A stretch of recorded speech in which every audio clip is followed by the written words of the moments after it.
आपका personal success mantra क्या रहा?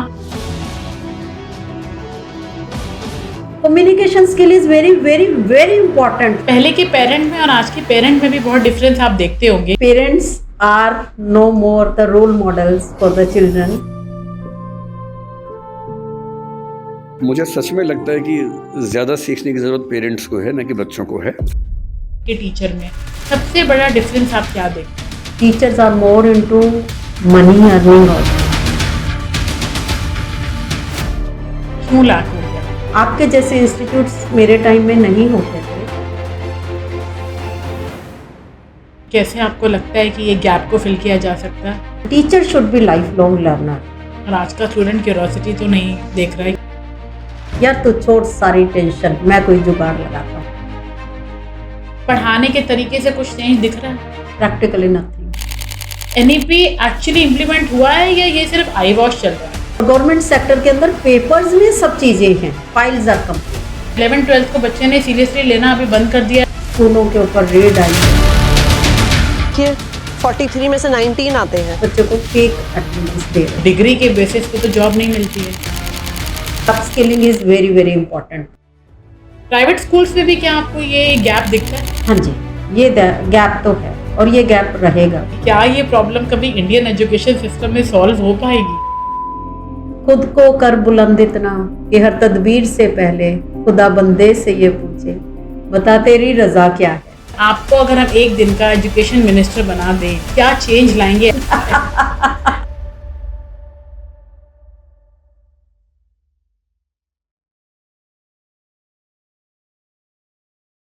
Namaste everyone and welcome to the another inspiring episode of Success Mantra podcast.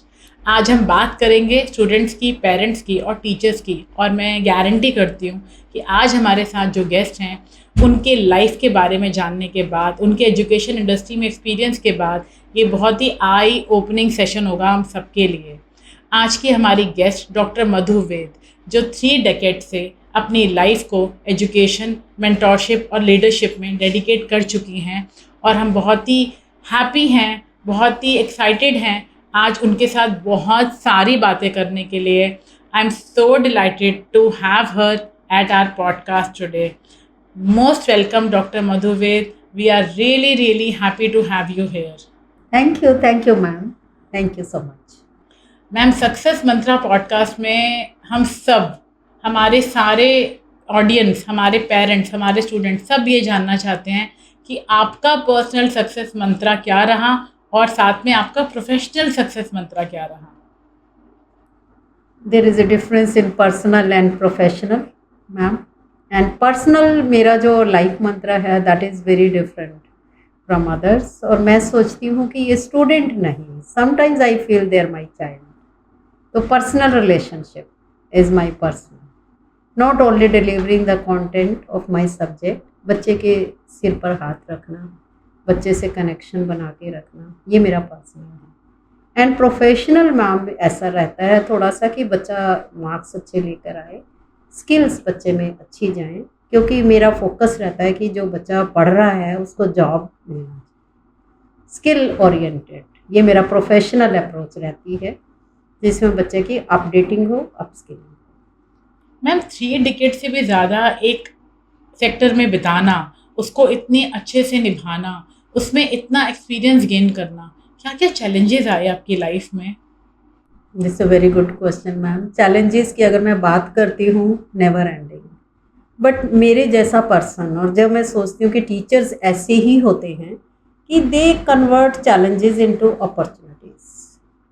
और मेरे पास जो चैलेंज, हमारा कंट्री थिकली पॉपुलेटेड है, एक क्लास के अंदर 50 बच्चा, केवल मेरे ही स्कूल में नहीं ma'am, government school, private school, सबके डिफरेंट चैलेंजेस हैं। And fortunately I was in private sector. वहाँ के जो चैलेंजेस थे, स्टिल वायबिलिटी अगर हम देखते हैं तो एक क्लास में 40 बच्चों से कम हमारा नहीं हो पाता था। And class period duration used to be 35 और 40 मिनट्स हर बच्चे को। जैसे मेरा फॉर्मूला थोड़ा सा रहता है 70-30 का, कि मैं बच्चे को 70% टाइम दूं और 30% जो है मैं खुद टाइम दूं। तो कुछ ऐसा करते करते पता ही नहीं चला कि कब इतने साल बीत गए। आपने मुझे याद करवाया कि मेरे को इतने साल हो गए हैं इस इंडस्ट्री में। I am so proud of it end of my students. Ma'am, आपके टाइम पे स्कूलिंग में और आज के स्कूलिंग में सबसे बड़ा डिफरेंस आपको क्या लगता है? मेरे टाइम में शायद एकेडमिक परफॉर्मर को ज़्यादा वैल्यू दी जाती थी। आज के समय में स्किलिंग पर ज़्यादा वैल्यू है। मेरे टाइम में जॉइंट फैमिलीज़ होती थी जहाँ दादा दादी नाना नानी बच्चे में वैल्यूज़ इनकलकेट करते थे। आज के समय में थोड़ा सा मैं यही कहूँगी कि रोट लर्निंग और दौड़, रैट रेस और सब मार्क्स के पीछे भाग रहे हैं। एंड मार्क्स में वो कितना उनके अंदर गेन हो रहा है, there is still a question. So मेरे टाइम में आई वॉज यूनिवर्सिटी टॉपर और मुझे इतना वैल्यू मिलता था उस समय कि मैंने बहुत अच्छा किया। बट मैं कहीं ना कहीं अपने में कुछ फील करती थी कि मैं lacking, I am lacking somewhere. वो चीज़ें आजकल नहीं हैं। जैसे इंस्टीट्यूट्स हैं कुछ, जैसे मैम आपका इंस्टीट्यूट है, आप बच्चों की स्किल पर ध्यान दे रहे हैं, that's very good. Ma'am, schooling में अगर हम देखें तो अगर टीचर्स चेंज हुए हैं तो बच्चे का भी तो माइंडसेट चेंज हुआ है। तो इसके पीछे आपको क्या लगता है, क्या सबसे मेजर डिफरेंस आया है कि स्कूल में जो स्टूडेंट पहले आता था और टीचर्स की जिस तरीके से बातें सुनता था, इनकलकेट करता था और उस पर इम्प्लीमेंट करता था, अप्लाई करता था, और आज के बच्चे में आपको सबसे बड़ा डिफरेंस क्या नज़र आता है? आज का बच्चा डिजिटल बच्चा है। आज का बच्चा किताबों पर डिपेंडेंट नहीं है, ना टीचर पर डिपेंडेंट है। आज के बच्चे की दुनिया कहीं और है। मैं तो इसको जेन जी बोलती हूँ। अल्फ़ा तो खैर अभी वो तो ज़ोंबीज़ ही बनने वाले हैं। तो इन बच्चों को कैसे लेना है, इसके लिए टीचर का और इंस्टीट्यूट्स का बहुत बड़ा रोल रहता है, जो बिगेस्ट चेंज है आज के टाइम में। आपको क्या लगता है कि ये ठीक है जो भी हो रहा है? Yes ma'am, there is an acceptance for that. हम ये तो कह ही नहीं सकते कि ठीक नहीं, क्योंकि it's nothing in our control. But पहले के पेरेंट में और आज के पेरेंट में भी बहुत डिफरेंस आप देखते होंगे, क्योंकि पहले जब पेरेंट आपसे पीटीएम में मिलने आते होंगे या जिस तरीके के पेरेंट से आप मिले हैं और जिस तरीके के पेरेंट्स का आज माइंडसेट है, उसमें भी बहुत डिफरेंस नज़र आता है आपको? हाँ बिल्कुल, बहुत ज़्यादा डिफरेंस। आज के टाइम में Ekta Kapoor, serials, parents are no more the role models for the children. बच्चे पेरेंट्स क्या करते हैं, अगर सीरियल देख रहे हैं बच्चे को कहेंगे नहीं नहीं तुमने सीरियल नहीं देखना। How can it be? अगर मुझे बच्चे के साथ टाइम निकालना है तो time is a precious thing. जब पेरेंट्स आज के टाइम में शायद because of the other challenges, husband is working, wife is working, and this need of responsible parenting, जहाँ पर कहीं ना कहीं लैक पेरेंट्स कर रहे हैं। आपको लग रहा है ऐसा लगता है कि आपको लगता है कि आज का जो पेरेंट है वो अपने बच्चे के लिए ज़्यादा अवेयर है, या वो ज़्यादा अभी बैक फुट पे चले गए हैं कि ठीक है अपने आप बच्चा देख लेगा, टेक्नोलॉजी से समझ लेगा, टीचर्स देख लेंगे, और आज के पेरेंट के लिए बच्चे के पास टाइम नहीं है? आपको ऐसा फील होता है? मुझे लगता है पेरेंट्स कहीं ना कुछ गैप्स हैं जिसमें बच्चे में और पेरेंट्स में, क्योंकि ना टाइम फादर के पास है ना टाइम मदर के पास है, और बच्चा जो है वो कंटेंट क्या ले रहा है डिजिटली, उस पर कितना कंट्रोल है, ना तो स्कूल देख पा रहे हैं, यूनिवर्सिटीज़ देख पा रही हैं। जो थोड़ा सा पेरेंट्स कंट्रोल कर रहे हैं, जहाँ बच्चे सेंसिटिव हैं, वो जहाँ पर ये लर्निंग टूल हैं ये वाली चीज़ें, तो वो बहुत अच्छा भी है। Parents are aware, I will say 50%। Ma'am, जैसे स्टूडेंट चेंज हो रहा है, पेरेंट चेंज हुए, हमने अभी बात करी, ऐसे टीचर्स भी तो चेंज हुए। आपके टाइम पे जो टीचर्स थे और आज के टाइम के टीचर में सबसे बड़ा डिफरेंस आप क्या देखते हैं? मुझे लगता है टीचर्स कहीं ना कहीं लैक करते हैं। जो मैं बिलीव करती हूँ 4 P's में: personality, performance, passion, patience and perseverance also. Sometimes I feel perseverance is also wrapping all these 4 points. Absolutely. सो ये क्या क्वालिटीज़ आपको लगता है आज के टीचर्स में हैं? Again my answer will be 50-50%. मेरा ये हाथ है, I have 5 fingers, and when they collaborate with each other then they are successful. We can't say 100% no. क्यों लैक हो गया? क्या ऐसा है? Competition ma'am. Right now teachers are more into money earning also. In my time, employment exchange And once we joined job, then we wanted to deliver our best. We never considered about money part. But nowadays there is a big change. Teachers, they join one school. After 6 months, they think there is a vacancy in other school. They go because they are lacking somewhere in skills, ma'am. They have degrees, they don't have skills. आपके जैसे institutes मेरे time में नहीं होते थे जैसे आप करते हैं जो चीज़ें अब मेरे समय में degrees whatever you look at me it's my time it's my hard work is key to success. आज के समय में smart work is there. Teachers they want to get the best, they want to get highest package without even knowing where they are lacking. और कैसे आपको लगता है कि ये गैप को फिल किया जा सकता है? इसके लिए ma'am updating and upskilling that's very very important. 21st century skills, and teachers should be lifelong learner. Teachers should be updated. Then only students will take their due.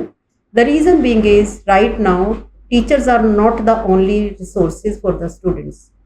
Students get to know knowledge part from other resources. So teacher has to be updated. Otherwise Facebook is there, open social media is there. You never know when the teacher students are giving some negative remarks about you. That's very painful. कहाँ पे आपको लगता है कि difference जो आ रहा है student की तरफ से ज़्यादा है या टीचर्स की तरफ से ज़्यादा है? Both veg.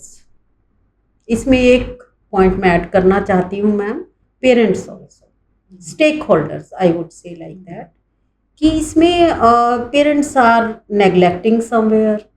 Teachers are more towards earning money. They are professional.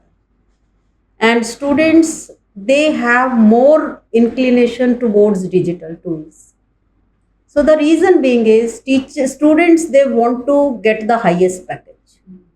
Teachers are also in that rat race. So there is a tough competition between the students and the teachers. Teachers are young teachers, students are mature students. In my time, there used to be secondary schools. Right now, schools are senior secondary schools, 11, 12 is also. And when the new fresher teachers come in the school, they become very friendly with the students.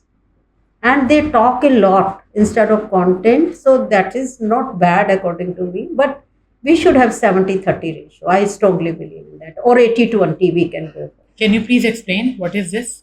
That is 80-20 is these are teaching aids, modules and channels that you can start with. And the thing is 20% teachers should take part in the education in the classroom when there are 35 minutes or 40 minutes. Let the children ask questions. The curiosity is the tool of education, what I feel. और आज का student curiosity तो नहीं देख रहा है क्योंकि curiosity तो उसको बाकी जगहों से बहुत ही अच्छे से. आज का स्टूडेंट मैम पता क्या देख रहा है? ऐसे दोस्ती के मूड में रहता है कि कोई दोस्त ऐसा मिल जाए जो ये कहे यार तू छोड़ सारी टेंशन, मैं कोई जुगाड़ लगाता हूँ तेरे लिए. ये है आज का बच्चा, आज का स्टूडेंट. Absolutely right ma'am. आज का बच्चा ना गोल ओरिएंटेड नहीं है, वो बहुत ही ऐसे फ्लो विद द विंड जा रहा है. उनको लगता है कि जो मेरा पेयर ग्रुप कर रहा है, जो मेरे फ्रेंड्स कर रहे हैं, मैं वही करूं. जबकि उनको हर हालत में एक करियर काउंसलिंग सेशन के लिए आना चाहिए. फ्री करियर काउंसलिंग सेशंस हम प्रोवाइड करते हैं. उनको आना चाहिए, उनको देखना चाहिए कि उनके पैशन के हिसाब से, उनकी लाइकिंग के हिसाब से, उनकी हॉबीज़ के हिसाब से उन्होंने जो एकेडमिक पढ़ाई की है और जो उनको ज़िंदगी भर खुश रखेगा वो प्रोफेशन अगर उनको बनाना है तो उन्हें ये मौका बिल्कुल छोड़ना नहीं चाहिए. और अपने गोल पे फोकस करने के लिए खुद से डिसीजन लेने से बेटर है करियर काउंसलर से मिलें, हम जैसे लोगों से मिलें, गाइडेंस लें, प्रॉपर मेंटोरशिप लें और अपनी लाइफ को वो ब्यूटीफुली मैनेज कर सकते हैं, एक जगह पे ले जा सकते हैं. उनका रोड मैप हम उन्हें बना के देंगे. तो इन सब चीज़ों को ठीक करने के लिए जो मेथड्स हैं, जैसे फॉर एग्जांपल अभी हम बात करते हैं कि हमने देखा कि 2020 में NEP इम्प्लीमेंट हुआ स्कूल्स में. तो NEP एक्चुअली क्या सिर्फ पेपर्स में है या एक्चुअली उसका कुछ एक रोल है हमारे स्कूल एजुकेशन? सच में तो पेपर में है. एंड मैं कहूँगी 60% इम्प्लीमेंट हुआ है और it's a kind of visionary document. So क्या NEP लाने से स्कूल्स पे कोई अच्छा इम्प्लीमेंटेशन या कोई अच्छा एक इफेक्ट आया है? और जो 60% भी हुआ है, क्या उसमें आपको स्टूडेंट्स के बीच में कुछ चेंज दिख रहा है या टीचर्स के पढ़ाने के तरीके से कुछ चेंज दिख रहा है? Practically nothing. नो। रीजन क्या हो सकता है? Reason, it will take time. This is no, Rome is not built in a day. Right. It takes time. This is a good step. Government is after an EP, but it's not in a day or in a year or 2 years. NEP focus कर रही है, आप ठीक कह रहे हैं, लेकिन जैसे मैं ना कुछ स्कूल्स में गई जो कि राजकीय कन्या विद्यालय, बाल विद्यालय, government girls, government boys, even Sarvodaya कन्या, सर्वोदय बाल, कुछ स्कूल्स में मैं गई। वहाँ पर जब मैंने कम्युनिकेशन और सॉफ्ट स्किल्स और ये सब जो पर्सनालिटी की जो चीज़ें हैं, जब मैंने इनको बताना स्टार्ट किया, तो मैम स्टूडेंट्स अवेयर नहीं थे कि स्किल्स क्या होती हैं, या उनका सॉफ्ट स्किल्स की तरफ अभी कोई भी इंक्लिनेशन मुझे नहीं दिखा। इवन उनको ये वर्ड सॉफ्ट स्किल्स ये होता क्या है, इसमें क्या क्या चीज़ें आती हैं, they were not aware of these things. तो एनईपी एक्चुअली इम्प्लीमेंट हुआ है या ये सिर्फ आई वॉश चल रहा है? There are two types of schools, government school and private sector. तो प्राइवेट सेक्टर के पीछे तो भाग कर वो एनईपी पर लगे हुए हैं, दौड़ चल रही है। और गवर्नमेंट सेक्टर के अंदर पेपर्स में सब चीज़ें हैं, फाइल्स आर कंप्लीट। मगर आप बिल्कुल ठीक कह रहे हैं कि मुझे भी ऐसा ही लगता है कि बच्चों को पता ही नहीं है what are 21st century skills. Absolutely. तो इसके लिए आपको क्या लगता है, चेंज क्या आना चाहिए एनईपी की तरफ से, स्कूल्स की तरफ से, टीचर्स की तरफ से, स्टूडेंट्स की तरफ से? Who is responsible for these things? देखिए, मेनली तो टीचर्स ही रिस्पॉन्सिबल हैं। एक गवर्नमेंट ने ऑटोनोमस होना चाहिए थोड़ा सा, कि टीचर क्लास के अंदर चला गया है तो टीचर की काफ़ी रिस्पॉन्स, और दूसरा रिस्पॉन्सिबिलिटी पेरेंट्स की। बच्चे बहुत छोटे हैं, मेरी नॉलेज में तो 12th क्लास के बच्चों को अभी तक यही नहीं पता होता कि उन्होंने क्या बनना है। पेरेंट्स कहेंगे आर्किटेक्ट, यस आर्किटेक्ट। पेरेंट्स कहेंगे साइंटिस्ट, यस साइंटिस्ट। पेरेंट्स कहेंगे डॉक्टर, डॉक्टर। सो इसका मतलब ये है कि एनईपी अगर इम्प्लीमेंट नहीं हुआ है और 60% आपके हिसाब से इम्प्लीमेंट हुआ है, तो इसका पूरा का पूरा जो रिस्पॉन्सिबिलिटी है, ना वो टीचर्स को हम अकेले दे सकते हैं, ना हम स्कूल्स को, उनकी मैनेजमेंट को, ना हम पेरेंट्स को, ना हम गवर्नमेंट को। तो अल्टीमेटली रिस्पॉन्सिबिलिटी अभी किसी की नहीं है, ये धीरे धीरे इम्प्लीमेंट होगा, जैसे कि मैं आपकी बात से समझ रही हूँ। मैम, इन सब चीज़ों के साथ सीयूईटी बच्चों की लाइफ में आया। सीयूईटी का एंट्रेंस एग्ज़ाम आपको क्या लगता है कि सही कदम था या नहीं था? कदम तो सही है। कैसे? क्योंकि देखिए, एक रोट लर्निंग होता है, रट्टा चढ़ाना। कुछ बच्चे रट्टा चढ़ा कर, छोटे होते हैं 11th 12th के, रट्टा चढ़ा करके वो 95% तक पहुंच जाते हैं। आप अपना टाइम याद करिए कि हमारे टाइम में I am university topper and my percentage was 64%। आज बच्चा इतने नंबर ले रहा है। कई बार मैं बच्चों से बात करती हूँ, आता जाता कुछ भी नहीं। तो ये CUET जो गवर्नमेंट का एक एंट्रेंस टेस्ट उन्होंने निकाला है, ये aptitude based and content based है, जिसके अंदर मुझे लगता है एक स्क्रीनिंग होनी चाहिए बच्चों की कॉलेज में एंट्रेंस से पहले। मुझे एप्टीट्यूड पता होना चाहिए मेरा, मैं क्या करना चाहती हूँ आगे। तो सीयूईटी के एग्जामिनेशन के बाद जब स्टूडेंट कॉलेज में एडमिशन ले रहा है और ये एक यूनिवर्सिटी एंट्रेंस एग्ज़ाम को क्रैक कर रहा है, सब कुछ ठीक है, बट आपको नहीं लगता कि 11th 12th में इस एग्जामिनेशन की वजह से, कि हमें तो एंट्रेंस एग्ज़ाम से ही जो क्लैरिटी मिलेगी, एडमिशन्स होंगे कॉलेज में उसके हिसाब से ही होंगे, तो 11th 12th को बच्चे ने सीरियसली लेना अभी बंद कर दिया, अटेंडेंस नहीं हो रही है? हाँ, this is a biggest challenge presently and it's a biggest issue also. Reason being is parents, they don't want to send the child in 11th class, senior class, because उनका फोकस रहता है कि मेरे बच्चा तो एंट्रेंस क्लियर करे। और unfortunately कहीं ना कहीं जो सिलेबस है, करिकुलम है, वो टच नहीं कर रहा है CUET के पार्ट को। तो क्या हो रहा है कि स्कूल की जो स्टडीज़ है वो फाउंडेशनल स्टडीज़ हैं। एब्सोल्युटली। NCERT एक हमारी बॉडी है बुक्स के लिए जो हम फॉलो कर रहे हैं उसको, that is generalised body. And जो एंट्रेंस कोचिंग सेंटर्स पर जो सिलेबस दिया जा रहा है, that is focused one. CUET clear करने के लिए ये चीज़ें, यहाँ पर भी एक चैलेंज आ रहा है कि कितने पेरेंट्स अपने बच्चों को ये कोचिंग अफोर्ड कर सकते हैं, right.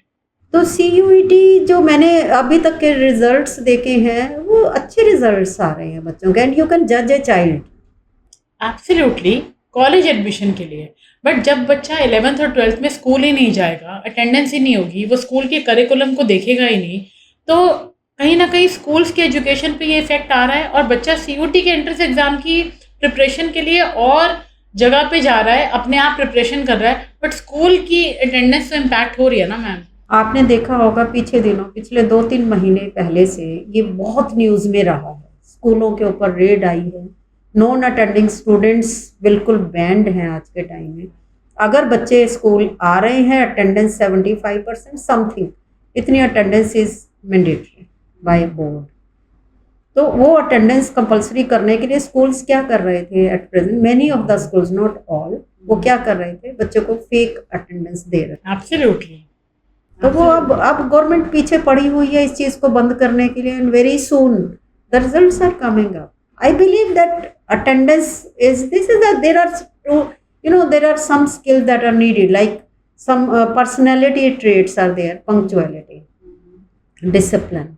These are very important. When the child wakes up early in the morning, goes to school 7:30 या 6, जो भी उसका टाइम रहा होगा, तो that brings discipline in the child's person, जो अभी खो गया है, अभी कहीं ना कहीं खो गया है। इसीलिए मैं तो इस फेवर में हूँ कि बच्चे के लिए attendance is very compulsory for 11th class. Okay, so CUET हो या पहले वाला जो सिस्टम था जिसमें ग्रेड्स के हिसाब से कॉलेज में एडमिशन होते थे, या आज का सिस्टम है, अल्टीमेटली तो ये आप भी जानते हो और मैं भी जानती हूँ, ये फैक्ट है कि डिग्री के बेसिस पे तो जॉब नहीं मिलती है। अगर कोई बीए, बीकॉम, बीएससी, चाहे वो स्कूल ऑफ ओपन लर्निंग से करे, चाहे वो सीयूटी एग्ज़ाम देने के बाद किसी अच्छे कॉलेज में एडमिशन ले, उनको कोई भी एमएनसी या कॉर्पोरेट जाके ये नहीं बोलेगा कि अच्छा okay you are a graduated person now, come and join me my company.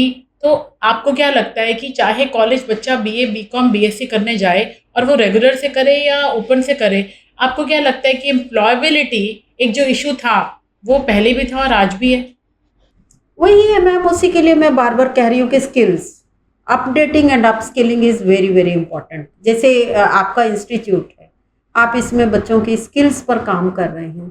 तो जब हम स्किल्स की बात करते हैं ना, मुझे हमेशा मैस्लोज़ हायरार्की ऑफ नीड्स याद आता है, जिसमें हम लोगों की बेसिक नीड्स के बाद, हम लोगों की कुछ रिलेशनशिप नीड्स के बाद, जब हम स्किल्स की बात करते हैं, जब हम नॉलेज की बात करते हैं, मुझे सिर्फ एक ही चीज़ समझ में आती है कि जब आपके पास ये एक चीज़ है, स्किल्स हैं, नॉलेज है, तो कोई भी नेचुरल क्लाइमेटी कभी आ जाए, कभी कोई फ्लड्स आ जाए, कभी जैसे क्लाउड बर्स्ट होते हैं हमारे पहाड़ों पे, हमने इस बार बहुत एक्सपीरियंस किया, बहुत ज़्यादा रेनफॉल, लोगों के घर उजड़ गए। तो अगर स्किल्स हैं, नॉलेज हैं, वो इंसान थोड़े टाइम बाद इनकी वजह से दोबारा से अपने सिचुएशन को बहुत ही ईजिली ओवर पार करके, उसको ओवरकम करके दोबारा से खड़ा हो सकता है। क्योंकि जब कोविड की सिचुएशन आई और हमने देखा कि लोगों ने घर से भी अगर काम किए, तो ये सिर्फ वही लोग थे जिनके पास स्किल्स थी, नॉलेज थी, और वो दोबारा अपने आप को स्टैंड कर पाए जस्ट बिकॉज ऑफ। तो मेरी तो ये एक बहुत ही इम्पॉर्टेंट लर्निंग है, लाइफ लेसन है, और मैं सभी को ये बात बताती हूँ, इसीलिए नहीं कि मेरे पास इंस्टीट्यूट्स हैं, मैं स्किल्स ट्रेनिंग दे रही हूँ, ये मेरा पैशन है, यही मेरा प्रोफेशन है, यही मेरा गोल है, यही मेरी लाइफ है कि हर एक इंसान, चाहे वो आज प्रोफेशनल है, जॉब सीकर है, इवन 11th-12th K-12 की स्टडीज़ कर रहा है, या वो जॉब सीकर है, या वो किसी भी एंगल से अपने आप को अगर स्किलफुल करता जाए, तो कभी ज़िंदगी में, कभी लाइफ में उसे वापस कोई भी क्लैमिटी, कोई भी नेचुरल, कोई भी डिज़ास्टर्स, ये सब उसको नीचे नहीं ला पाएंगे। अनफॉर्चुनेटली हमारे स्कूलों में ये skills, NEP is trying it's level best कि ये स्किल्स हम शुरू करें, बट वहाँ चैलेंज एक स्टाफ को आता है,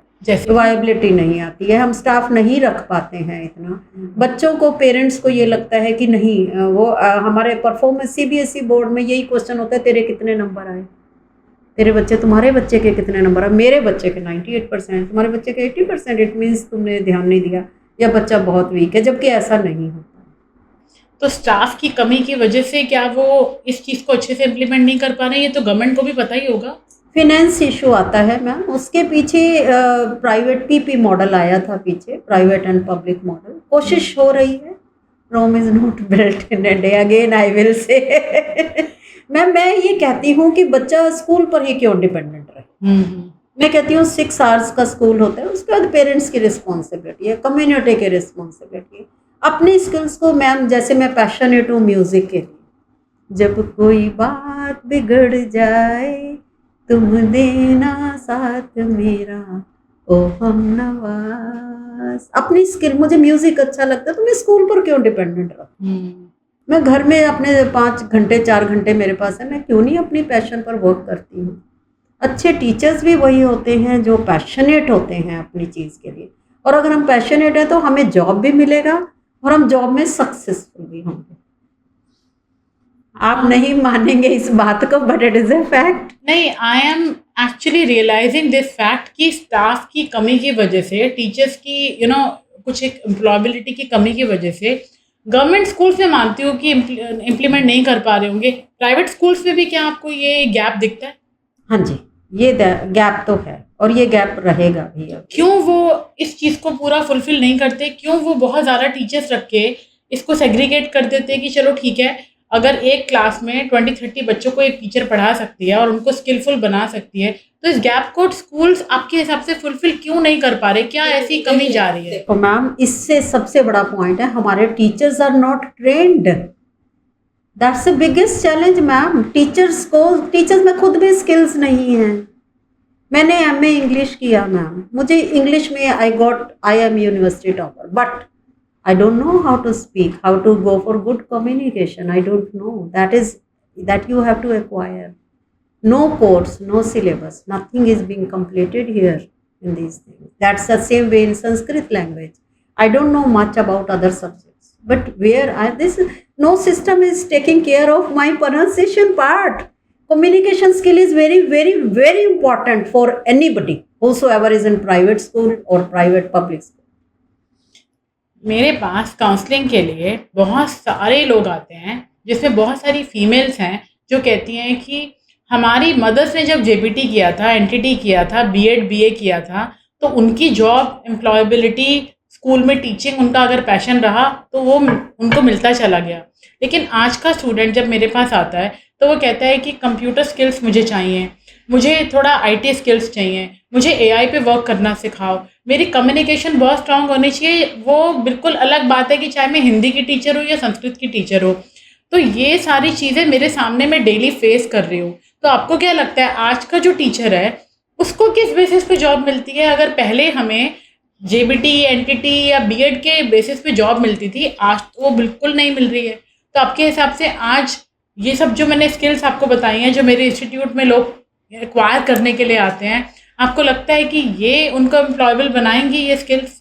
मैम बिल्कुल, ये चीज़ें बहुत ज़्यादा ज़रूरी हैं। और मैं तो ये कहती हूँ कि जैसे इंस्टीट्यूट्स हैं जो आप कर रही हैं, ये इंस्टीट्यूट्स आपको कितने सालों का, मेरा ख्याल से आपको 20 साल का एक्सपीरियंस हो चुका है इन चीज़ों में, इनमें आप जो स्किल अपडेटिंग कर रहे हैं स्टूडेंट्स को।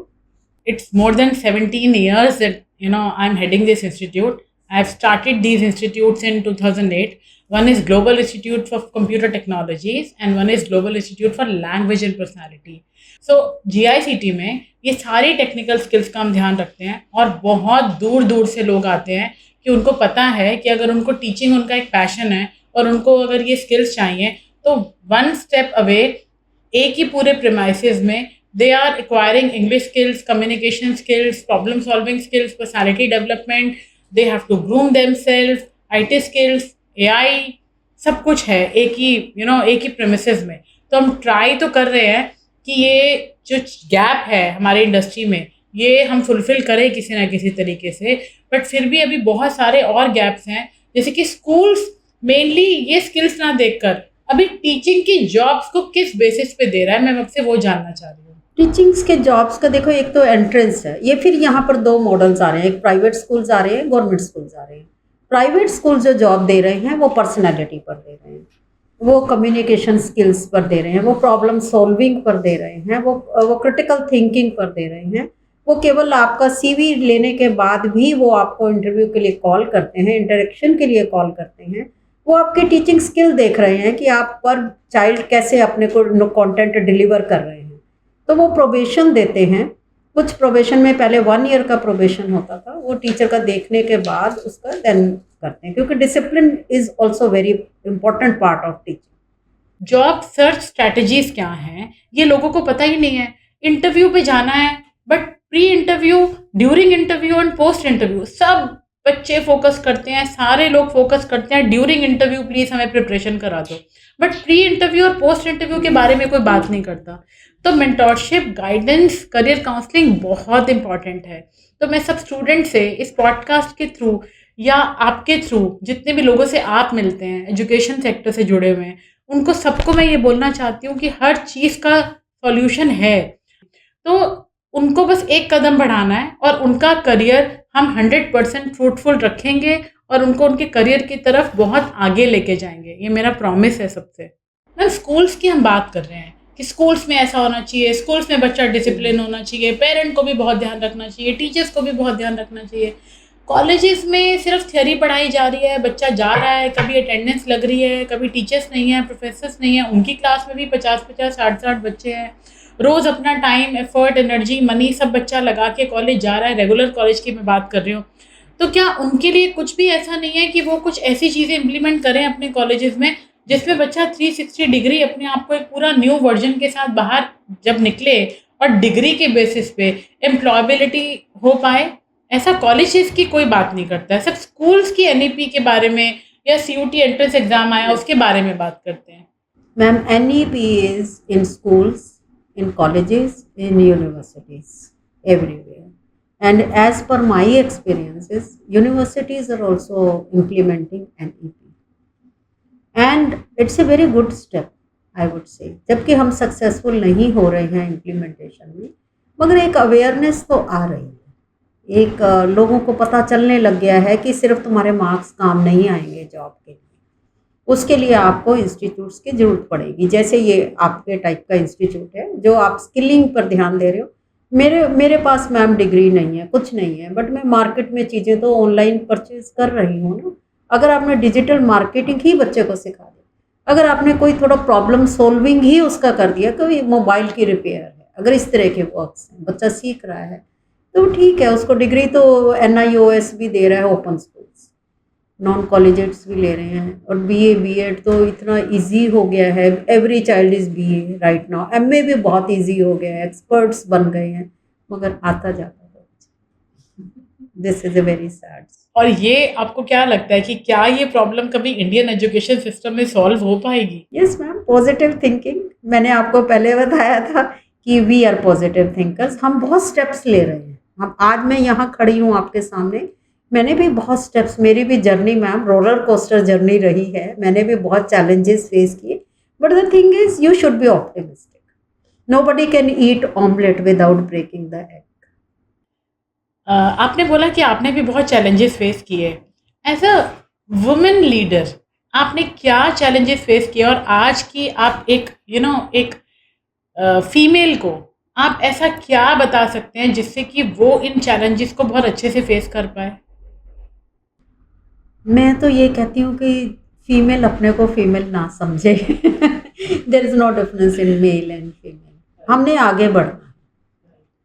ये वक्त की आवाज़ आ रही है कि अगर आप सक्सेसफुल होना चाहते हो, यू शुड कम फॉरवर्ड। मैं अपने लेफ्ट क्यों देखूं, मैं अपने राइट क्यों देखूं? मुझे तो अपने ऊपर काम करना है, मुझे तो अपने को देखना है। माई today should be better than my yesterday. Tomorrow is hope and yesterday is dead. So present, जब हम किसी के बर्थडे पर जाते हैं वहाँ भी हम प्रेजेंट देते हैं, गिफ्ट। Present means gift. अपने आप को एक गिफ्ट देना है। खुद को कर बुलंद इतना कि हर तदबीर से पहले खुदा बंदे से ये पूछे, बता तेरी रज़ा क्या है। ब्यूटीफुल। तो जब आप स्कूल में थे और आप टीचिंग प्रोफेशन में थे, आपकी लाइफ में एज ए वुमेन लीडर क्या चैलेंजेस आए? सबसे बड़े चैलेंजेस तो फैमिली के ही आते थे। I am mother of 2 beautiful daughters and my husband is a scientist, I am an artist, I am from humanities side. So अब मैंने किसी को इम्प्रूव नहीं करना है, माई हस्बैंड ही इज इंडिविजुअल फर्स्ट. 2 बच्चे हैं. They I worked on their aptitude what they wanted. I always helped them in growing. And in school also, I joined my job as TGT English. Then I was promoted to PGT English. Then there was no looking back. Then headmistress, vice principal, principal, manager, director, and presently I am working as dean. Beautiful. But challenges की जब हम बात कर रहे हैं तो वो point कहीं ना कहीं मिस हो रहा है. ज़रूर आपकी लाइफ में ऐसी कुछ चीज़ें आई होंगी जो आपने ब्यूटीफुली हैंडल की होंगी और आप हमारे वुमेन एंटरप्रेन्योर्स को या वुमेन लीडर्स को या आज की जनरेशन को कुछ बताना चाहते होंगे. Patience and personality. अपने को टाइम देना सीखो. Me time. That is very important. That's my success mantra. Your personal and your professional success mantra, I must say. Yeah, this is my personal mantra. Professional is knowledge. Okay. Updating, upskilling, 21st century skills. I think यहाँ पे हमारी बहुत thinking बहुत resonate हो रही है क्योंकि मैं भी इतने सालों से अगर इस एजुकेशन सेक्टर को संभाल रही हूँ तो वो एक ही चीज़ है जो कंसिस्टेंट है मेरी लाइफ में और शायद आपकी लाइफ में भी कि हम अपस्किलिंग पे ध्यान दे रहे हैं. हम लर्निंग को कभी नहीं भूल रहे हैं और हमेशा रोज़ कुछ ना कुछ लर्न कर रहे हैं एनवायरनमेंट से, लोगों से, नेटवर्क से, अपने आसपास की दुनिया से. आप जैसे एडुकेटर जब हमारे पास आते हैं उनसे तो you know I really think myself as a learner every day and there's so much to learn every day. So I think ये बात आपकी और मेरी बहुत मैच करती है. Yes ma'am, I think we resonate somewhere. मैं भी दिन में कम से कम 2 घंटा न्यूज़पेपर और नॉट ओनली 1 न्यूज़पेपर, 3 न्यूज़पेपर मेरा टारगेट रहता है कि मैं पढूं और अपने को देखूं एंड उसको रीज़न आउट भी करूं जो मैंने पढ़ा. So that is what I think is needed, not for me and you, but for all our students and teachers also. Because lifelong learner होना किसी भी पर्सन की सक्सेस के लिए बहुत ज़्यादा जरूरी है. We should read every day. That is you and me and you are same. Absolutely.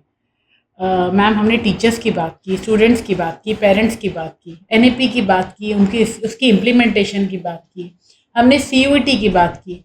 इन सारे एजुकेशन सिस्टम में आपको सबसे अच्छी बात आज की डेट के हिसाब से, जेनजी के हिसाब से, आज के पेरेंट के माइंडसेट के हिसाब से, या एक बहुत ही अगर हम कहें कि हम पॉजिटिव एनवायरनमेंट में हैं तो आप कोई ऐसा सक्सेस मंत्रा जो सबके साथ शेयर करना चाहते हैं कि गोइंग गुड और you need to improve these kind of things. तो आप थोड़ा सा कुछ शेयर करना चाहेंगे इसके बारे में? मुझे लगता है कॉमन सक्सेस मंत्रा जो सबके लिए होना चाहिए और है वो है रीडिंग. इवन कि अगर हम सब्जी भी लेते हैं और जो लिफाफा हमें मिलता है उसके ऊपर भी एक कैप्शन होता है लिखा हुआ, तो हम वो भी पढ़ सकते हैं, उसको भी इम्प्लीमेंट. और आज की दुनिया में तो WhatsApp is a good university, उसमें भी रीडिंग कर सकते हैं अच्छे मैसेजेस. तो पेरेंट्स के लिए 2 ऐसे मैसेजेस जो आप पेरेंट्स को डेडिकेट करते हुए देना चाहते हैं कि वो किन चीज़ों का ध्यान रखें. एज एन एडुकेटर आप क्या फील करते हैं? आज के पेरेंट को आप ऐसा कोई मैसेज देना चाहते हैं, 1 या 2 आप जो भी बताना चाहते हैं? डिसिप्लिन. रियली आपको लगता है कि पेरेंट्स इसमें लैक कर रहे हैं? पेरेंट्स लैक कर रहे हैं, बिल्कुल लैक कर रहे हैं. Discipline is tool of success. Okay. और ये क्या सेम जो डिसिप्लिन वर्ड है क्या ये इम्प्लीमेंट होता है टीचर्स और स्टूडेंट्स के लिए भी या उनके लिए डिफरेंट मंत्रा है आपके पास? उनके लिए पंक्चुअलिटी एडेड है इसमें कि बच्चा अगर डिसिप्लिन्ड है और पंक्चुअल नहीं है. टीचर भी बहुत अच्छे नॉलेजेबल टीचर हैं, गोल्ड मेडलिस्ट हैं, बट स्कूल से छुट्टियां बहुत लेते हैं. Will not work. Discipline and punctuality बहुत.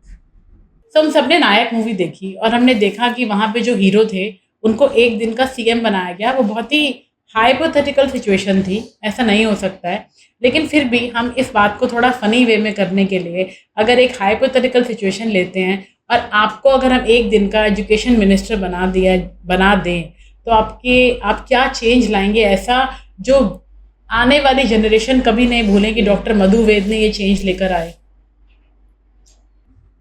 जहाँ तक मैं सोचती हूँ कि अगर मैं एजुकेशन मिनिस्टर बनूंगी तो सबसे पहले मैं टीचर्स को शिक्षक सम्मान बहुत ज़रूरी है मॉरल सपोर्ट टीचर के अंदर, और वो कहीं ना कहीं जुड़ी हुई होती है फाइनेंस पार्ट से। ओके।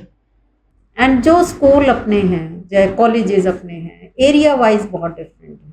एक गांव का स्कूल है, एक सिटी का है, एक स्टेट का है, उन सब के लिए नॉर्म्स डिफरेंट होने चाहिए। एक ही स्पून से हम सब चीज़ें सर्व नहीं करते हैं डाइनिंग टेबल पर बैठकर, we have different serving spoons. तो मेरा टारगेट ये रहता है कि मैं उनकी प्रॉब्लम समझकर अपने सॉल्यूशन। आप क्या इसको किसी एग्जाम्पल से समझा सकते हैं? जैसे एक मेरा स्कूल है, EWS एक टर्म होती है, इकोनॉमिकली वीकर सेक्शन। वहाँ पर मेरा फोकस ये रहता है कि हर बच्चे को लिखना आ जाए, हर बच्चे को पढ़ना आ जाए। और एक मेरा स्कूल दिल्ली में है, सेंटर रजौरी गार्डन में है, या एक स्कूल मेरा साउथ दिल्ली में है। वहाँ पर मेरे बच्चे का फोकस ये रहेगा कि बच्चा ग्लोबल ट्रेंड्स उसमें हो, बच्चा बाहर भी जा सकता है, बाहर के जो बोर्ड्स हैं उनसे कंपेयर करके हम अपना करिकुलम डेवलप कर सकते हैं। और जो ग्रामीण क्षेत्र के जो स्कूल्स हैं उनके अंदर हम फोकस थोड़ा सा डिफरेंट करें, जिसके अंदर कि बच्चा अपनी जो लाइफ लॉन्ग लर्निंग है उस पर ध्यान दें। Okay, so as an education minister आप ये चेंज लाना चाहेंगे कि जो जिस जगह का बच्चा है वो उस हिसाब से लर्निंग ले, तो सब सेम पेज पे कैसे आएंगे सारे स्टूडेंट्स? सेम पेज पर आते हैं ना, जैसे अब बोर्ड आपने किया, अभी भी यही चल रहा है। मगर अब ये है कि जैसे मुझे अपना स्कूल रिकग्नाइज करवाना है, रिकग्निशन के लिए जो चीज़ें चाहिए, जो टूल्स चाहिए होते हैं हमें, 101 फार्मूला जो रिकग्निशन के लिए, गांव के स्कूल के लिए थोड़ा सा लिबरल कर सकते हैं। वहाँ पे ट्रांसपोर्ट के बिना भी बच्चे आते हैं, वहाँ पे फीस स्ट्रक्चर का थोड़ा सा फ़र्क कर सकते हैं हम उसमें। और बच्चों के ऊपर वो लर्नर्स 70-30 फार्मूला तो मैम दोनों में ही रहेगा फिर भी, एजुकेशन मिनिस्टर बनने के बाद भी, क्योंकि वो स्टूडेंट नहीं है, वो चाइल्ड। एक दिन के लिए एक बहुत बड़ा चेंज जो आने वाली पूरी जनरेशन याद रखे, एक change. Attendance for students, for teachers and for everybody. तो मैम इतनी सारी बातें की और इतने अच्छे आपके साथ एक कॉन्वर्जेशन का एक मोड गया, जिसमें हमने सारे के सारे जो टॉपिक्स थे उनको बहुत अच्छे से डिस्क्राइब करा और कोशिश करी कि हमारी ऑडियंस को वो मैसेजेस पहुँचे, हमारी गवर्नमेंट को वो मैसेजेस पहुँचे, हमारे पेरेंट्स को, हमारे टीचर्स को, हमारे स्कूल्स को। लेकिन अगर मैं आपसे पूछूं कि आप अपने आप को एक वर्ड में एज एन एडुकेटर कैसे डिस्क्राइब करेंगे, तो वो वन वर्ड क्या होगा? 2 words, noble soul. Okay, very nice, ma'am. Very nice. Yes, you are. You are a noble soul. Thank you. Okay. So, ma'am, any ending note which you want to share with us, our audience, our students? That is, one should be updated, upskilled. Woods are lovely, dark and deep, but I have promises to keep. Miles to go before I sleep, and miles to go before I sleep. Very nice. Beautiful, ma'am. Beautiful. I hope हमारी audience को, हमारे सारे success mantra podcast के students को, teachers को आज बहुत सारे मैसेजेस मिले हमारे एक ऐसे एडुकेटर से जो आज की हमारी गेस्ट थी, डॉक्टर मधु वैद से। तो हमें लगता है कि वो इम्प्लीमेंट होने चाहिए। और आपको क्या लगता है? आप अपने सारे थॉट्स, अपने सारे मैसेजेस हमें DM कर सकते हैं और हमारे साथ आप जुड़े रहिए हमारे सक्सेस मंत्रा पॉडकास्ट की सीरीज़ में। अगर आप चाहते हैं कि हम ऐसे विजनरी गेस्ट अपने पॉडकास्ट में हमेशा बुलाएं और ऐसे ऐसे डिस्कशंस करें जो आज की जनरेशन के लिए, आज के पेरेंट्स के लिए, आज के टीचर्स के लिए बहुत इम्पॉर्टेंट हैं, तो आप हमारे सक्सेस मंत्रा पॉडकास्ट को सब्सक्राइब कीजिए, हमारे चैनल को सब्सक्राइब कीजिए, बहुत सारे शेयर कीजिए और हमें लाइक कीजिए और हम ऐसे ही आपके इस मोटिवेशन से आगे बढ़ते रहें। थैंक यू सो मच हमारे साथ जुड़े रहने के लिए। See you in the next podcast with some other visionary guest. Thank you so much.